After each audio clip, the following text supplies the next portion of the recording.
This conversation is about the cognitive triangle. Now, you probably just watched the previous conversation about the ABCs of behavior. You'll notice that there is a similarity in the format here, and you'll also notice that antecedent behavior consequence or antecedent belief consequence is at play in this model. Now, you'll notice the arrows here are going in both directions where they're only unidirectional in the ABCs. So this is what we have, and here are a series of examples. So the first example is you have a boss which is overbearing, continues to micromanage, doesn't allow you to do all of the work that you want because they're always giving you input. So you may notice that you start to experience the feeling of being frustrated. And when you're frustrated, you may then become defiant, saying no, or kind of dragging your heels on projects.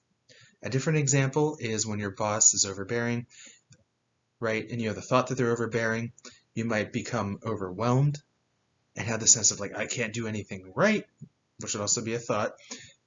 And then at that point, you become kind of paralyzed. You don't do anything, you're stuck. Right? A different example, if your boss being overwhelming, is you become reactive. And you snap at them real quick. Hey, stop telling me to do that, right? Which might give you a feeling of being embarrassed. The next example is a feeling you might feel sad.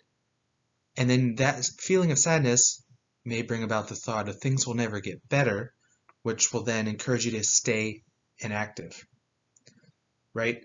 A different example is, say, a person's missing, and you have the feeling, oh, they'll never come back, right? So they're sad, the thought comes, they'll never come back. The behavior is then you don't go look for them.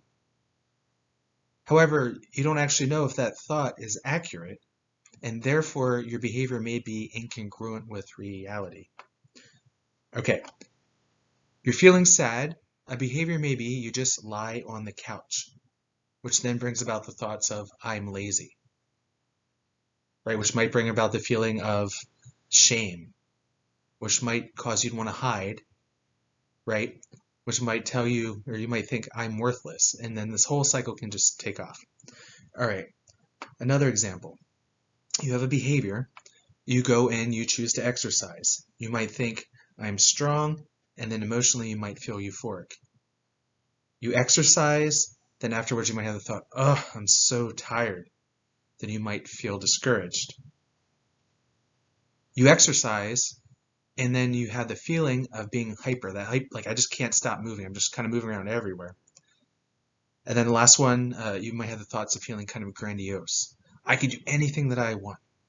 Now, when you have any thought, feeling, or behavior, the other two that show up are likely conditioned based upon past experiences.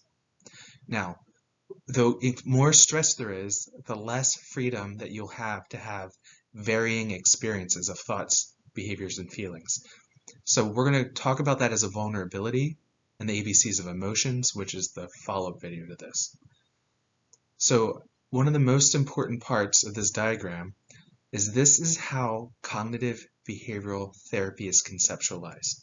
You change any one, the other two will necessarily change also. And so you kind of disrupt a pattern.